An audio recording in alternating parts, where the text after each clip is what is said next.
بسم الله والحمد لله والصلاة والسلام على رسول الله وعلى آله وصحبه ومن اتبع هداه أما بعد الحمد لله. Aujourd'hui le 5 du mois de Al-Muharram de l'année 1445 après la hijra de notre prophète Muhammad sallallahu alayhi wa sallam, nous avons pu assister à ce cours de notre cheikh Abu Abdel A'la Khalid ibn Muhammad ibn Uthman al-Misri hafidahullahu ta'ala. Ceci après le rendez-vous que nous avions la semaine passée où Al-Sheikh n'a pas pu dispenser le cours et finalement, alhamdulillah, nous avons pu assister à ce cours. Un cours que nous avons généralement, ou c'est-à-dire de manière périodique, une fois par mois, le premier dimanche du mois hégirien, qui est un cours sur l'explication du livre Mawahib al-Mannan de As-Sultan Muhammad al-Thalith, Muhammad troisième du nom, Muhammad ibn Abdillah ibn Sulaiman al-Alawi, rahimahullah ta'ala, qui faisait partie des gouverneurs du Maroc de cette lignée, la lignée de Al-Alawiyoun, donc qui sont les parents ou lui-même Cheikh Muhammad al-Sultan Muhammad ibn Abdillah ibn Sulaiman al-Alawi, qui était l'ascendant du roi du Maroc actuel, Mohammed al-Sadis, waffaqahullah wa hafidhah. Et donc nous avons ce cours avec notre cheikh Khalid tous les mois, le premier dimanche du mois grégorien, du mois hégirien, à 19h heure de France, 20h heure d'Égypte. Et nous avons avancé dans le livre jusqu'à arriver à cette 16e assise qui marquait la fin de la partie traitant de la croyance de ce livre de As-Sultan al-Alawi, rahimahullah ta'ala. Si vous revenez dans les premiers cours, on explique dans les premiers cours la voie qu'a emprunté ce savant, qui était aussi gouverneur, dans ce livre, et la méthodologie qu'il emprunta, dans le fait qu'il avance à quelques introductions, où il parle de l'importance de l'enseignement, en particulier aux enfants, puis une partie qui traite de la croyance, puis une partie, donc l'importance d'enseigner aux enfants avec quelques passages traitant de l'importance de leur enseigner les bons comportements, les comportements islamiques, certains passages qui traitent des conseils qui sont à orienter vers l'enseignant, puis ce passage traitant de la croyance qui n'est autre que la croyance d'Ibn Abi Zayd al-Qayrawani dans son introduction de son livre Ar-Risala, qui est un livre qui est connu par l'ensemble d'entre vous, où il rapporta l'ensemble de cette partie, l'ensemble de cette croyance, qui était une croyance des gens écrit sur la croyance des gens de la Sunna, un traité de la croyance écrit sur la croyance des gens de la Sunna. Lui-même, Ibn Abi Zayd al-Qayrawani, qui est un savant du 4e siècle de l'Hégire, était un savant salafi, qui avait une croyance, une aqidah salafiyya. Donc, ce savant et gouverneur Muhammad al-Alawi a rapporté sa croyance en entière. Puis, après cela, donc dans les prochains cours, le mois prochain, on commencera la partie traitant de l'fiqh, la jurisprudence, les règles en relation avec les adorations. Inch'Allah ta'ala. Donc j'ai choisi de faire en sorte que ce cours soit à la mosquée et que Al-Sheikh, à l'issue de son explication de cette partie de la croyance, donc la fin de la partie de la croyance, qu'il nous donne et nous prodigue certains conseils concernant l'importance de l'apprentissage de la croyance authentique, de l'apprentissage de la croyance authentique et de la propagation de cette dernière. Ce qu'il fit ici aujourd'hui, walhamdulillah. J'ai l'habitude dans ces appels téléphoniques que nous faisions à l'époque de faire connaître le cheikh, le savant, l'enseignant, celui parmi parfois les grands étudiants en sciences, parfois parmi les savants, parfois parmi les grands savants que nous avons pu appeler ces années passées, qui nous ont prodigué des conseils, donné des cours, expliqué des livres, de faire donc une introduction en les présentant. Ici notre cher Cheikh Khalid, du fait que Hafidahullah, il nous a donné beaucoup de cours dans les années précédentes, j'ai fait sa présentation à plusieurs reprises. Vous trouverez même une présentation, une brève biographie de lui que j'ai traduite, que j'ai écrite et traduite il y a de cela quelques années. Vous la trouverez sur le site Ahl al-Dhikr, de même que sur la chaîne Telegram, revenez à celle-ci pour le connaître mieux, car ici le temps ne nous le permet pas, donc ne nous permet pas de faire cette introduction comme on avait l'habitude de le faire précédemment, mais pour les cours prochains, Inch'Allah Ta'ala. Donc, en effet, pendant cette période estivale, il y aura des cours, normalement, Inch'Allah Ta'ala, toutes les semaines, avec des mashayikh, des savants de la sunna, ici à la mosquée, comme on avait l'habitude de le faire il y a de cela des années déjà. Et lors de l'introduction de ces cours, je ferai une brève présentation de l'mashayikh que nous appelons, car ceci est très important, comme le dit Mohammed ibn Sirin, comme vous l'avez entendu dans le cours d'aujourd'hui, et autre que lui parmi salaf, inna hadha al-ilma din, fanzuru amman ta'khuduna dinakum. Certes, cette science est une religion, regardez de qui vous l'apprenez. Ceci est très important, ayyuhal ikhwa. Il ne suffit pas de venir assister, on te dit qu'il y a un cours d'un cheikh de tel et tel pays, et tu viens assister sans savoir qui est ce cheikh. Simplement parce qu'on te dit il y a un cours d'un cheikh, tu viens assister, tu ne connais pas cette personne-là, tu ne connais pas son manhaj et tu ne connais pas les recommandations des gens de science sur cette dernière. Bien sûr, ici, lorsque tu viens que tu ne connais pas cette personne, eh bien c'est sur la confiance que tu places en tes frères salafis qui organisent ces appels dans une mosquée salafi, walillah alhamd, comme notre mosquée ici, mais il est important, comme je l'ai rappelé aujourd'hui, d'être minutieux et de rechercher à propos de cela, de ne pas se laisser influencer par certaines paroles de certaines personnes qui parfois ne sont pas des personnes qui sont elles-mêmes minutieuses pour pouvoir te dire voilà, telle personne est effectivement quelqu'un de connu, de reconnu, etc. Donc faites bien attention à cela, barakallahu fikum. J'ai déjà détaillé à de maintes reprises par le passé. Inch'Allah, on en parlera un peu plus.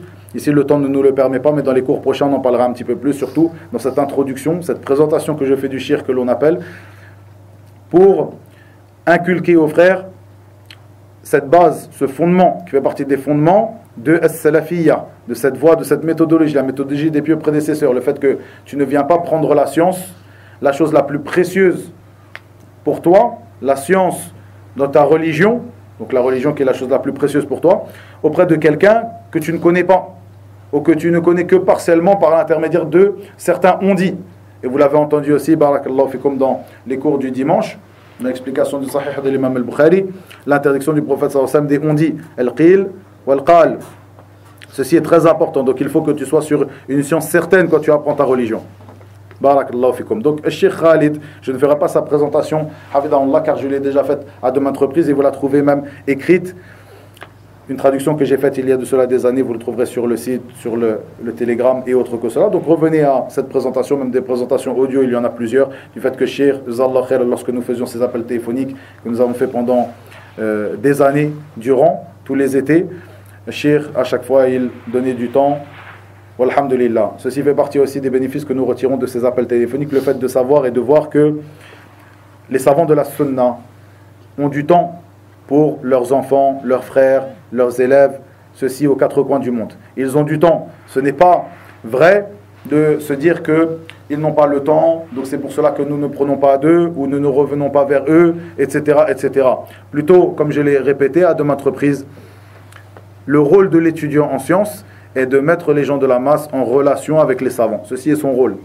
Le rôle de l'étudiant en sciences, en réalité, c'est de mettre les gens de la masse en relation avec les savants. Quelqu'un qui, même s'il s'apparente à la voie de nos pieux prédécesseurs, à la voie des gens de la sunna, mais qui ne t'appelle pas à revenir vers les savants de la sunna connus et reconnus, sache que cette personne est une personne qui n'est pas véridique dans sa revendication de son appartenance à la voie des gens de la sunna. Il n'est pas véridique car il fait partie de la voie des gens de la sunna d'appeler à revenir vers les savants de la sunna, connus et reconnus, et de ne pas appeler à nos propres personnes. Si Allah tabaraka wa ta'ala a fait que tu sois quelqu'un qui détienne une certaine prédication, que tu sois l'imam d'une mosquée, que tu sois un prédicateur, un prêcheur et autre que cela, eh bien n'appelle pas les gens à ta propre personne. Appelle les gens à revenir vers le Coran et la Sunna selon la compréhension des pieux prédécesseurs. Et cette compréhension des pieux prédécesseurs, qui t'en informe, qui te l'éclaircit, ce sont bien les savants de la Sunna qui sont les héritiers des prophètes. Comme l'a dit le prophète sallallahu alayhi wa sallam, les savants sont les héritiers des prophètes. Cet héritage qu'a laissé les prophètes et messagers, est transmis par les savants de la communauté, de père en fils, ou d'une génération à l'autre. Il nous convient donc de prendre cette science de notre religion, d'où l'a pris ceux qui nous ont précédés, c'est-à-dire auprès des savants de la sunna. Comme je l'ai dit, le rôle de l'étudiant en science, c'est bien de mettre en relation avec ces derniers et non d'appeler à sa propre personne, de dire j'ai dit, je pense, de donner des réponses de lui-même et autre que cela. Comme vous le voyez, donc comme je l'ai dit, parmi les bienfaits que nous retirons de ces appels, le fait de voir qu'ils sont très accessibles, les savants de la sunna, pour donner des cours. Regardez, ce cours, nous l'avons tous les mois, un cours par mois. Au moment où peut-être que le cheikh ne donne pas de cours lui-même dans la ville où est-ce qu'il est, pour certaines raisons, certaines occupations, il ne donne pas ou que très peu de cours. Nous, qui nous trouvons à l'autre bout, on va dire, du monde, entre guillemets, c'est-à-dire vraiment à des milliers de kilomètres, que ce soit en France, que ce soit au Maroc, que ce soit en Mauritanie, puisque ces cours étaient destinés et orientés vers les frères et sœurs qui habitent dans ces contrées, en Europe, en particulier en France, en Espagne, comme vous avez entendu ici, au Maroc, en Mauritanie, en Algérie et autres, eh bien, ils profitent de ces cours avec ce savant qui lui-même peut-être ne peut pas, par certaines de ses occupations, donner de manière aussi régulière des cours dans sa propre ville. Donc regardez le bien qu'il y a dans cela. Avec lui, comme avec d'autres de nos mashayikh, comme Cheikh Samir Al-Qaisi, hafidahullah ta'ala, avec qui nous aurons un cours probablement la semaine prochaine. Des cours que nous avons avec lui déjà toutes les semaines, Cheikh Samir Al-Qaisi, hafidahullah ta'ala, que nous aurons aussi la semaine prochaine, Inch'Allah, avec lui dans un cours téléphonique en direct. Donc regardez le bienfait qu'il y a dans cela. Le bienfait qu'il y a dans cela, le fait d'être en relation directe avec les savants, d'apprendre notre religion directement des savants. Pour celui qui a la langue arabe, alhamdulillah, il prend directement des savants. Celui qui est encore dépendant de certaines traductions, eh bien j'essaye de faire un résumé du cours et de vous traduire approximativement le résumé du cours. Donc encore une fois, c'est un résumé du cours et je traduis approximativement le cours que nous avons entendu ici. Nous allons commencer ici donc cette 16e assise de ce cours sur Mawahib al-Mannan de Sultan Mohammed ibn Abdullah al-Alawi. Comme je l'ai dit, c'était la dernière partie traitant de la croyance qu'a rapporté le Sultan Mohammed al-Alawi, qui est la croyance d'Ibn Abi Zayd al-Qayrawani, ce grand savant qui était appelé Malik al-Saghir, le petit Malik. Le petit Malik, donc en référence à l'imam Malik Ibn Anas al-Asbahi, al-Imam, rahimahullah ta'ala, car ce dernier, ou car celui-ci, Ibn Abi Zayd, était parmi les grands savants du madhab de l'imam Malik. Il a, rahimahullah ta'ala, de nombreux écrits, de nombreux livres, qui sont des livres de référence dans le madhab de l'imam Malik. L'imam Malik, qui lui était sur la même voie que l'imam Ahmad, qui était sur la même voie que l'imam Shafi'i, qui étaient sur la même voie que l'imam Abu Hanifa, qui sont sur la même voie, qui étaient sur la même voie que l'imam al-Bukhari, l'imam Muslim et autres que eux parmi les savants de l'islam, rahimahumullahu ta'ala. Donc ce dernier qui a des livres de référence, parmi ces livres de référence dans le madhab de l'imam Malik, ce livre Ar-Risala, on pourrait traduire textuellement par la lettre Ar-Risala, qui parle de base de la jurisprudence islamique, et comme avaient l'habitude de le faire ses prédécesseurs, de même que ceux qui l'ont suivi dans cela, d'introduire cet ouvrage traitant de la jurisprudence par la grande jurisprudence, ce qu'ils appelaient al-fiqh al-akbar, la grande jurisprudence qui n'est autre que la croyance, al-aqida. On voit ici aussi l'importance que donnaient les savants de la sunna à al-aqida, la place qu'ils lui donnaient à la croyance qu'ils en faisaient, que c'était al-fiqh al-akbar, la première chose qu'on apprenait avant d'apprendre al-fiqh, les règles de la jurisprudence, sans pour autant négliger l'apprentissage des règles qui sont en relation avec les adorations et autres. Ici, la première partie que nous avons lue est la suivante. Il dit rahimahullahu ta'ala,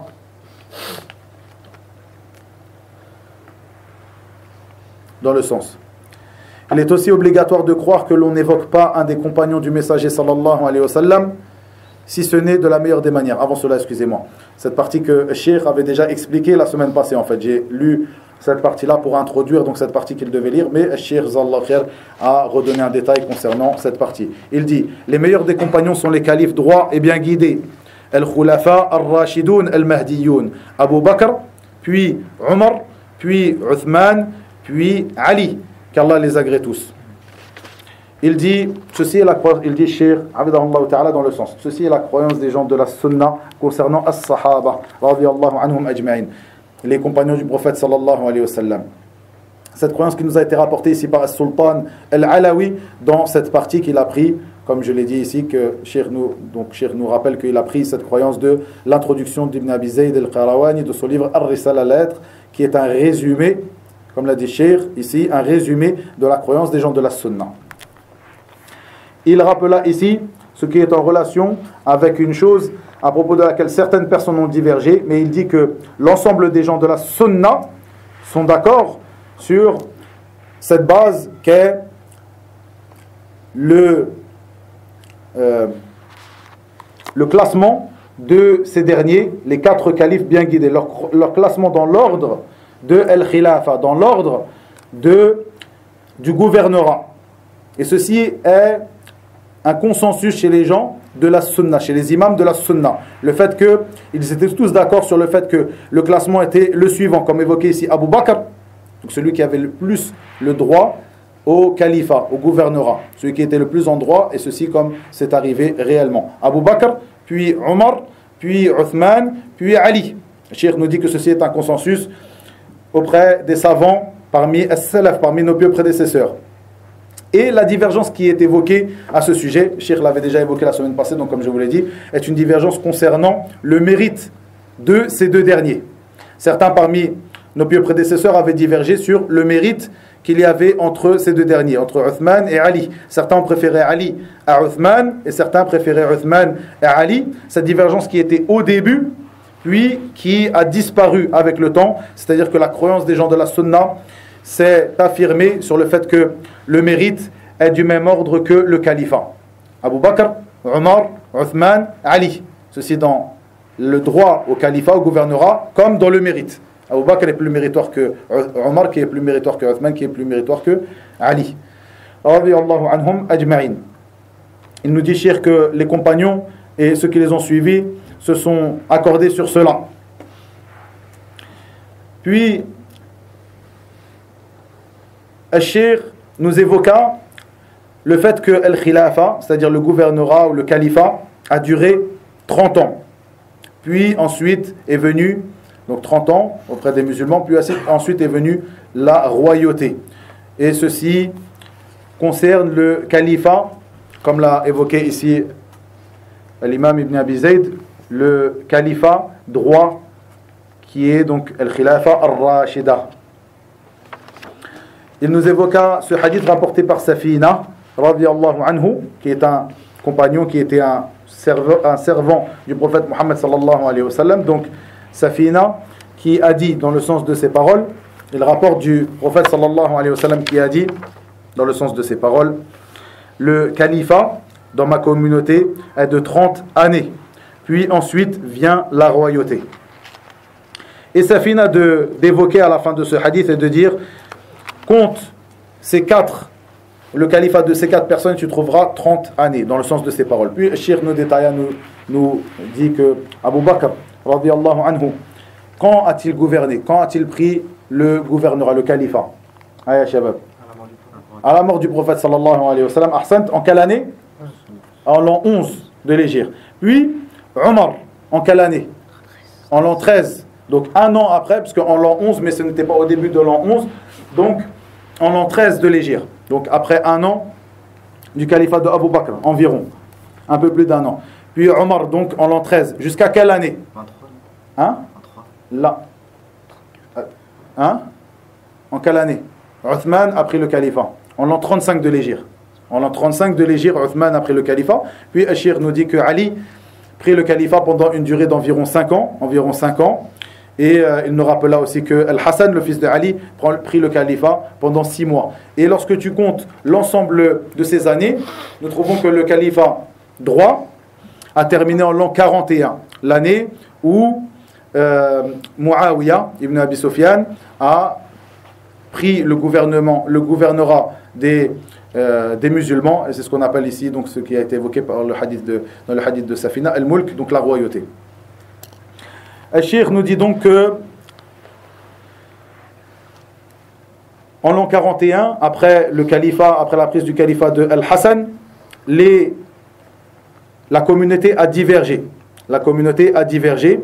Et à ce moment-là, face à cette divergence, Al-Hassan ibn Ali, radiyallahu anhuma, a vu qu'il était préférable de délaisser la gouvernance pour Muawiyah, en l'an 41 de l'Hégire. Et c'est ce qu'on a appelé l'année de Al-Jama'a, l'année du groupe. L'année du groupe, car les musulmans se sont réunis en un seul groupe, sous une seule bannière, entre guillemets, en cette année-là. Et Al-Shir nous rappela le fait que Al-Shi'a, Al-Rafida, blâme Al-Hassan ibn Ali, radiyallahu anhuma, pour avoir délaissé le califat pour Muawiyah. D'avoir délaissé le califat pour Muawiyah. Il le blâme, alors que ceci est une chose qui, chez les gens de la Sunna, est une chose qui est élogieuse. Car en effet, il a suivi les indications du prophète Mohammed sallallahu alayhi wa sallam, comme dans ce hadith où il dit dans le sens de ses paroles sallallahu alayhi wa sallam, certes, mon fils, celui-ci, est un seigneur. Certes, mon fils, celui-ci, est un seigneur. En parlant de l'Hassan. Allah va arranger ou va réformer la situation des musulmans, on va arranger l'affaire des musulmans par lui. Et regardez, ceci est une annonce du prophète sallallahu alayhi wa sallam, et c'est effectivement ce qui s'est passé lorsque Al-Hassan délaissa une chose qui est convoitée par la plupart des gens, délaissa le califat pour Muawiyah.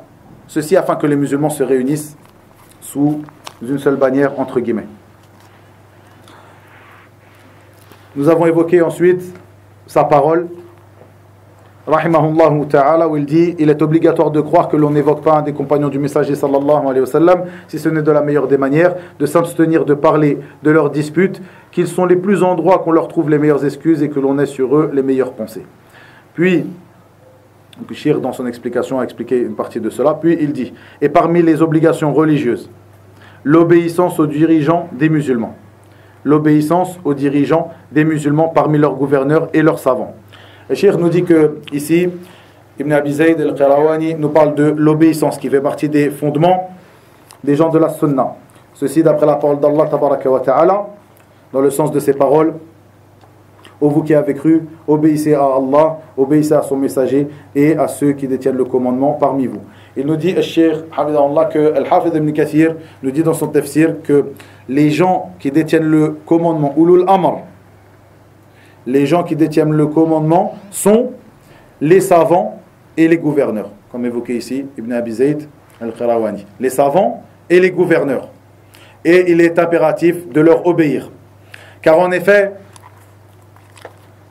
cette tutelle, cette gouvernance n'est pas uniquement une gouvernance de force. Ce n'est pas uniquement une gouvernance de force par les armes, mais c'est une gouvernance de force et de science. Et l'ensemble ou la majorité de nos pieux prédécesseurs, as-salaf, radouanallahi alayhim, ont expliqué ce verset de cette manière. Le fait que Ulul Amr, les détenteurs du commandement, sont les savants et les gouverneurs. Pas uniquement les gouverneurs, mais les gouverneurs et les savants. Puis Al-Cheikh nous évoqua que l'imam Al-Marwazi a ouvert ou introduit son livre As-Sunnah, son livre qu'il appela As-Sunnah, cet imam qui fait partie des élèves de l'imam Ahmad et de ses compagnons, a introduit son livre As-Sunnah, au passage entre guillemets, donc entre parenthèses que j'ouvre ici.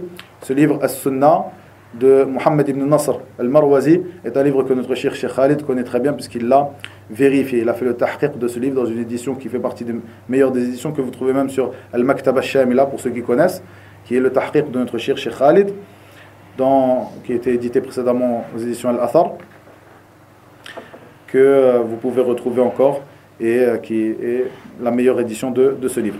Je referme ici la parenthèse. Donc, dans son livre As-Sunnah, Mohammed ibn Nasr al-Marwazi, qui fait partie des compagnons de l'imam Ahmad, a introduit son livre par le chapitre de la soumission à ceux qui détiennent le commandement. La soumission, le fait de se soumettre à ceux qui détiennent le commandement.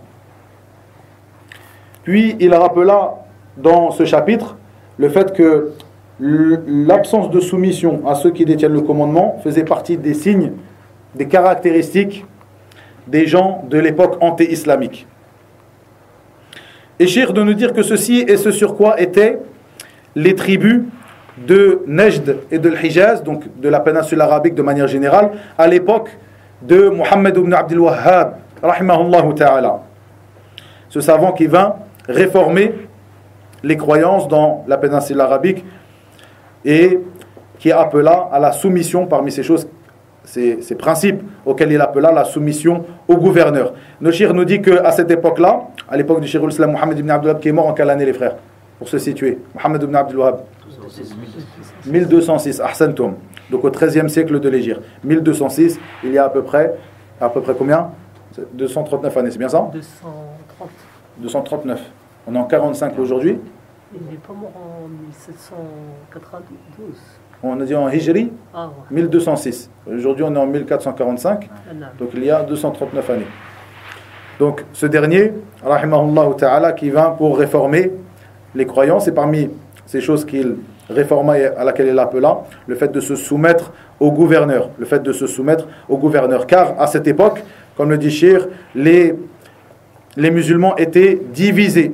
Chacun obéissait au chef de sa tribu, de son clan et autres. Ils ne se réunissaient pas sous le gouvernorat d'un seul gouverneur. Le Cheikh nous dit qu'ils étaient musulmans. Ils étaient musulmans, mais ils ressemblaient dans cela, dans cette chose-là, aux personnes de l'époque anté-islamique. C'est-à-dire le fait qu'ils ne se soumettaient pas au gouverneur des musulmans.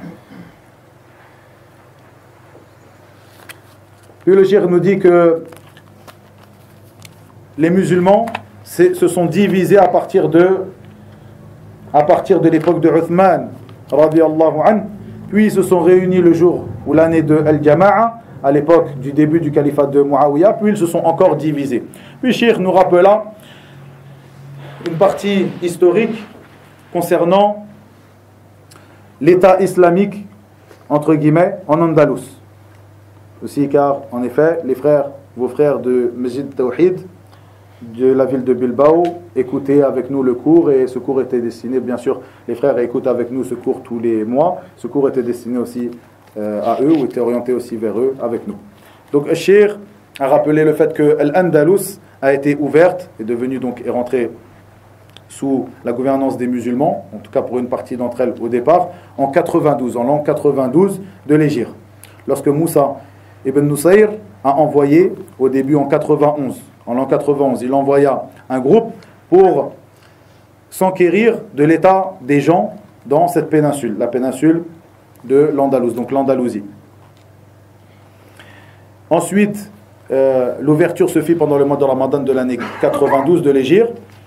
Et au début, les musulmans de l'Andalous suivaient le gouvernorat des musulmans, qui était le gouvernorat de Bani Umayya, des Omeyyades. Et ils étaient tous réunis sous la bannière des Omeyyades, sous une seule bannière. Puis rapidement, il est arrivé donc des troubles et des divergences Cheikh a cité entre les gens de la région de Cham et les gens de la région de Yémen, au sein de l'Umayyin, de Bani Umayya, donc des Omeyyades, ce qui a amené leur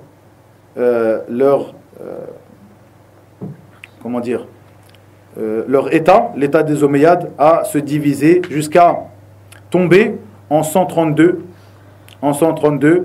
lorsque, à cette époque-là, donc, les Abbasides et les Abbasiyoun ont pris le gouvernement, et à cette époque, en 132, donc, une personne qui s'appelait Abdurrahman ibn Muawiyah, qu'on appelait Ad-Dakhil, celui qui est rentré en Andalous, on l'appelait aussi, entre guillemets, on l'appelait Saqr Quraysh, le Saqr de Quraysh.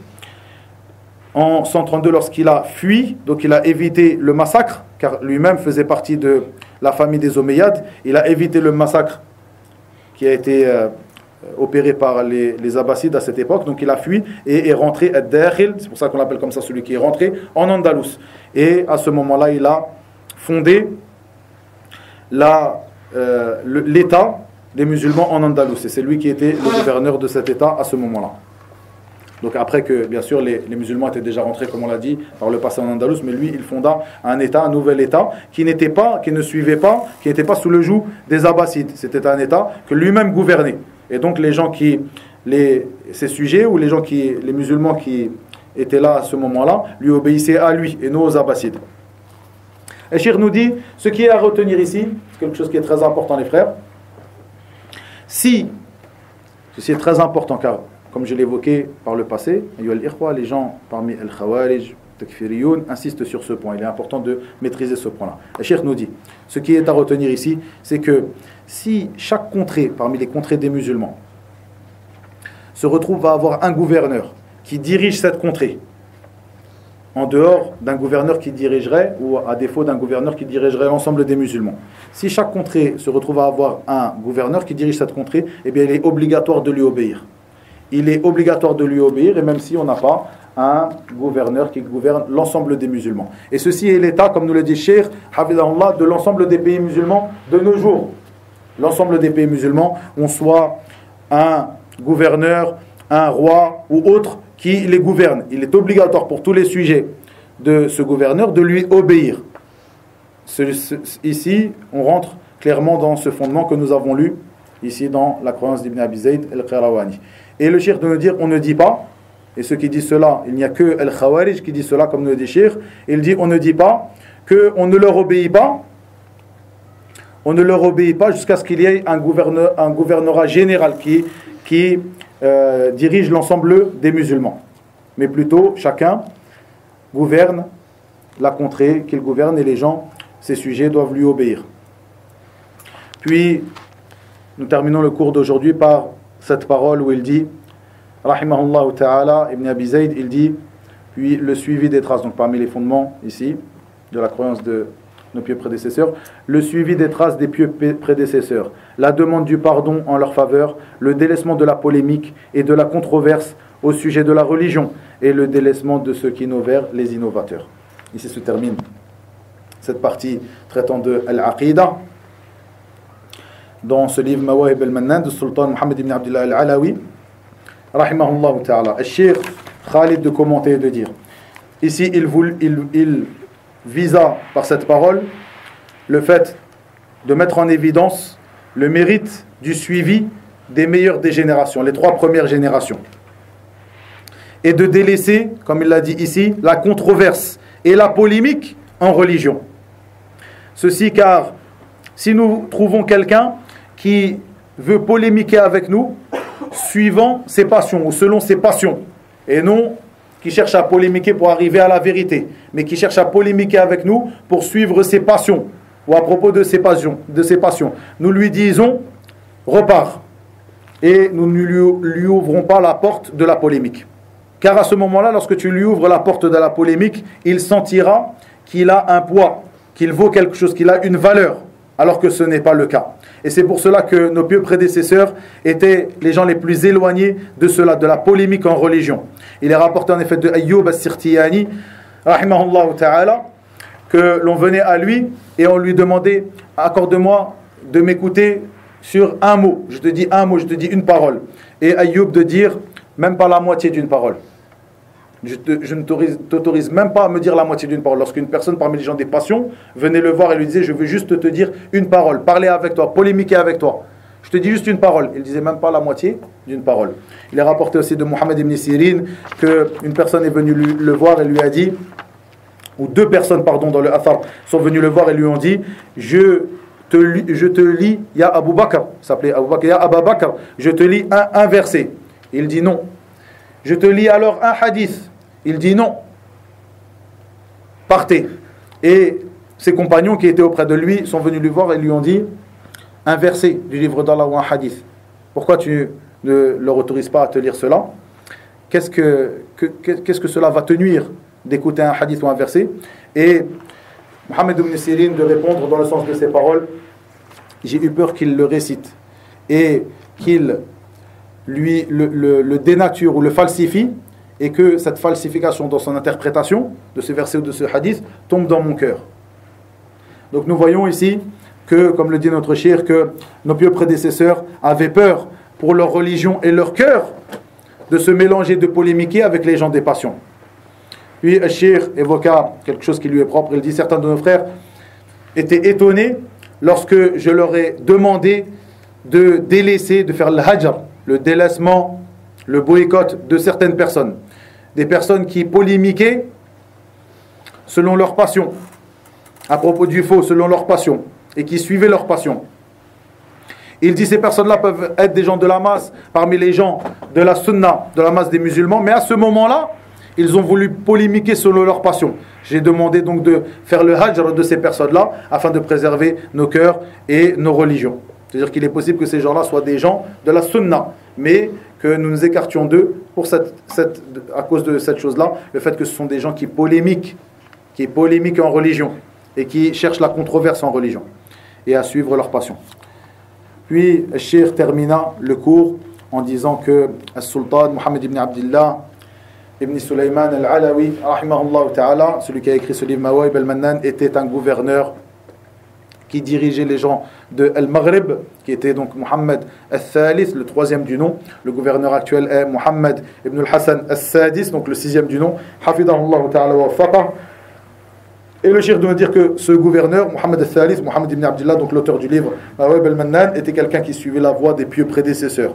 Il suivait la voie des pieux prédécesseurs dans la croyance et autres.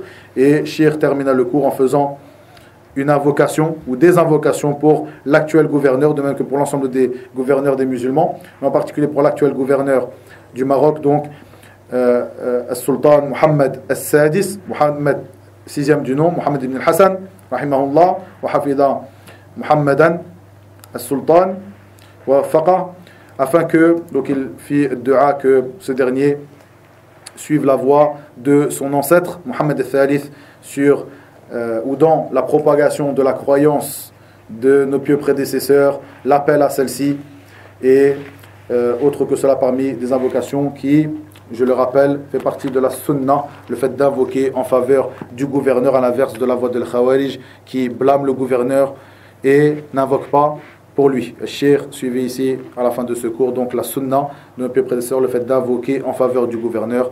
Wa ilahuna wa billahi tawfiq wa sallallahu wa sallam wa barak ala nabiyyina Muhammad wa akhiru da'wana alhamdulillahi rabbil alamin.